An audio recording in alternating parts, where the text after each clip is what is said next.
BoBo, LuLu, and Mimi all had the same amount of backup money. BoBo chose the safest option, hiding the money away carefully. The result? The money was still there, but after many years, it could buy less bread. LuLu chose the hardest working option, buying and reselling things. The result? The moment she stopped working, the money stopped coming in. Mimi chose the smartest option, buying an oven. The result? Bread kept showing up every day, even while she was asleep. The difference between them was not luck. It was whether they understood, or did not understand, the 5 golden rules of investing. Are you BoBo, LuLu, or Mimi? Watch this video now to find out why understanding money matters even more than making money, and how your financial oven can start working as early as today. Rule 1. Money gets weaker when it sits still. Assets do not.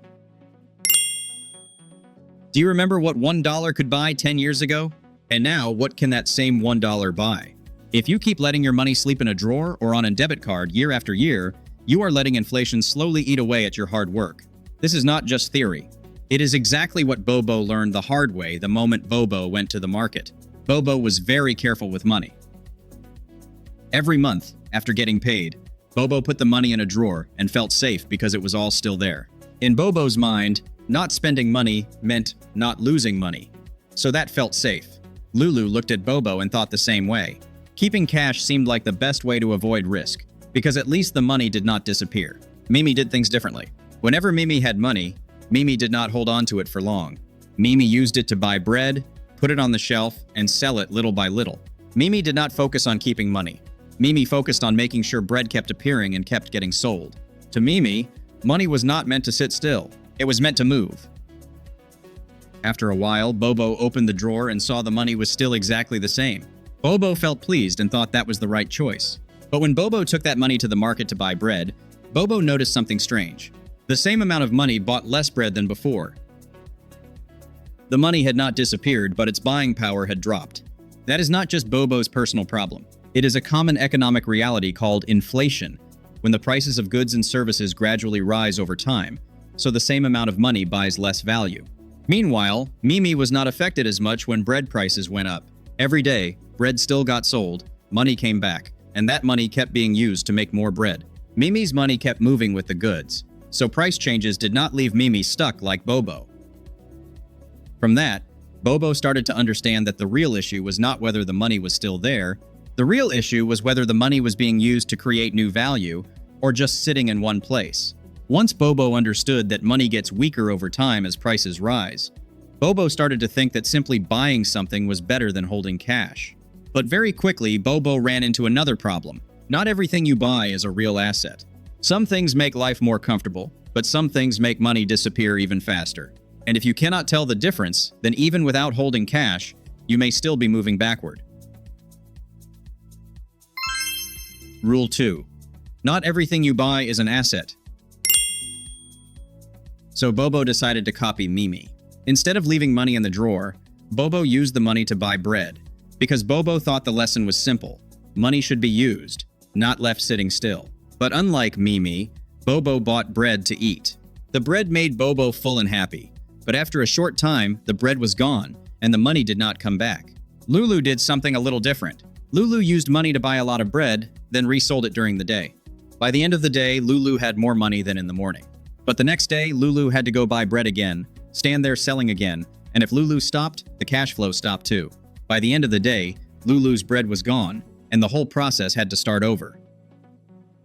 Mimi still did not change a thing. Mimi used money to buy an oven and baking tools. After that, Mimi no longer had to run to the market every day to buy bread. Every morning, fresh bread came out of the oven. Mimi only had to manage the selling and the process. Even if Mimi took a day off, the oven was still there and could keep producing bread the next day.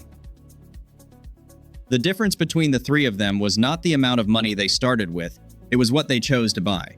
In accounting and finance, this is a basic principle. An asset is something that can create future economic benefit, while something that only gives immediate use is not. BoBo bought bread to eat, so the value ended as soon as it was used. LuLu bought bread to resell, which created income, but did not build anything that lasted. Mimi bought the tools that created bread, so after spending money once, value kept being created again and again. Looking back, Bobo started to understand that the lesson was not just do not hold money. It was understand what you are trading your money for. If you trade money for something that quickly disappears, your money disappears with it. If you trade money for something that can keep producing bread or money, then the value keeps staying with you. That is why in finance and accounting, people always separate spending for consumption from investing in assets, because over time, those two choices lead to completely different results. Once Bobo began to see the difference between things that make money disappear and things that create long-term value, a very practical problem showed up. The things that can keep producing bread are usually not cheap, and the money Bobo had was not enough to buy them right away. Bobo realized that understanding assets alone was not enough, because getting assets often requires more money than you currently have. And at that moment, Bobo came face to face with one of the ideas people avoid most in investing: borrowing money. Rule 3. Debt is still debt, but how you use it decides whether you win or lose. At first, Bobo thought borrowing money was dangerous, because once you borrow, you have to pay it back, and if you make the wrong move, trouble follows. To Bobo, debt meant pressure and risk. LuLu felt the same way, because debt had always seemed tied to spending, like buying bread now and paying for it later. Mimi saw debt differently. Mimi did not borrow money to eat bread. Mimi borrowed money to buy an oven. Once the oven was there, bread started showing up every day. Some of that bread was sold to repay the loan. The rest still belonged to Mimi. Over time, the debt got smaller, but the oven stayed and kept making bread. The key difference was what the debt was used to buy. In finance and banking, debt is just a tool. A bank does not lend money because someone is poor or rich. It lends because it believes future cash flow can repay the loan. If the loan is used to buy something that does not create cash flow, the borrower has to use personal income to pay it back. But if the loan is used to buy an asset that can generate cash flow, that asset can help repay the debt. Bobo started to see this by comparing two situations. When Bobo borrowed money to buy bread to eat, the bread disappeared quickly, but the debt stayed. Bobo had to use future salary to pay for something that no longer existed. But when Mimi borrowed money to buy an oven, the oven stayed for a long time and kept producing bread. The debt went down over time, while the source of bread kept working. In personal finance, people often separate consumer debt from investment debt. Consumer debt increases costs but does not create a new source of repayment. Investment debt is used to buy assets that can create future economic benefit and help repay the loan.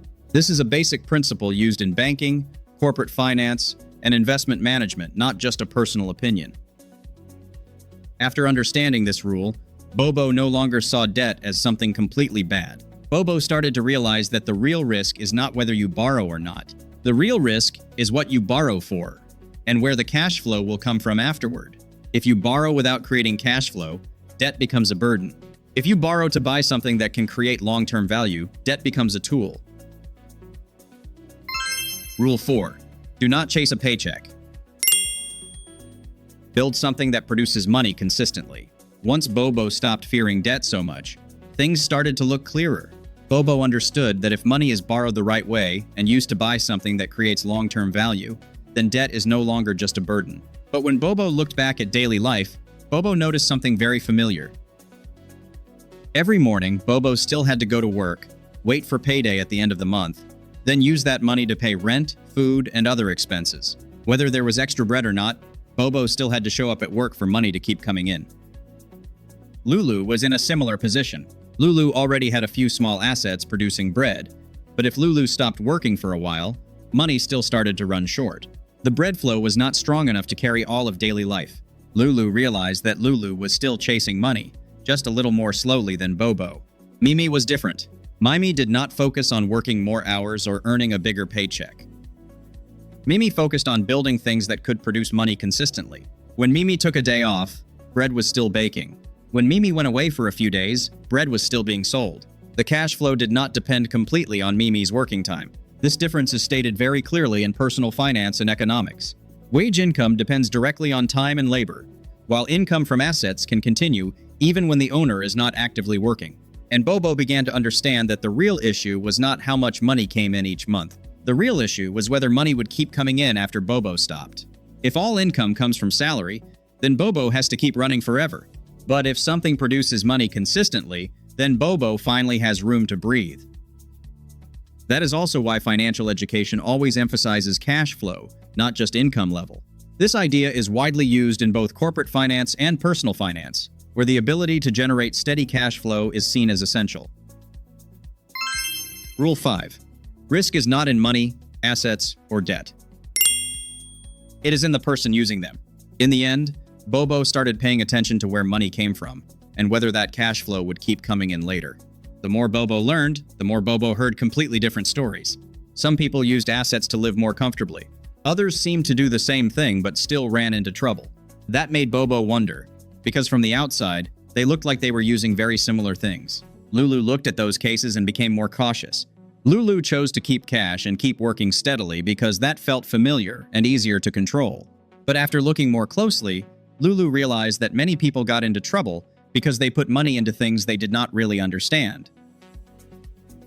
They did not know how the money was being made, did not understand how the cash flow moved in and out, and had no plan for slow sales or rising costs. Mimi took a very different approach. Before using money or borrowing money, Mimi spent time looking at every detail. Mimi knew how many loaves of bread were sold each day, how much the ingredients cost, and how much was left after all expenses were paid. Mimi also thought ahead about bad situations that could happen and how to handle them. Only when everything was clear did Mimi decide to act. Because of that, Mimi always stayed in control of the bread flow. From everything BoBo observed, BoBo gradually understood that money, bread, ovens, and loans are all just tools. The result depends on how well the user understands them and how well the user stays in control. When cash flow is unclear, everything feels stressful. When cash flow is clearly understood, risk goes down. After learning the 5 rules, BoBo looked back at how money had been used before. Every month, BoBo got paid, spent it on living expenses, then waited for the next month.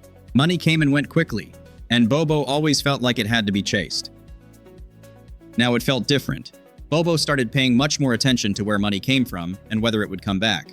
When facing a spending or investment decision, BoBo now paused for a few seconds to think. Will this create bread? Or will it just be used up? Will the bread flow stay steady? Or come and go? If things slow down, what happens then? Those questions helped BoBo stay calm and avoid making decisions based on emotion. BoBo also became less anxious when hearing people talk about risk. BoBo understood that risk usually shows up when cash flow is unclear and when you do not really know what you are doing.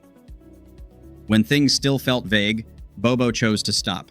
When things became clear, BoBo felt more confident in making a decision. At this point, money was no longer something BoBo wanted to hold too tightly or spend too quickly. It had become a tool for creating bread, and that bread kept supporting daily life. BoBo did not need to run faster than anyone else, and did not need to know everything. BoBo only needed to understand what was being done and keep the bread flow under control. When things became clear, BoBo felt more confident in making a decision.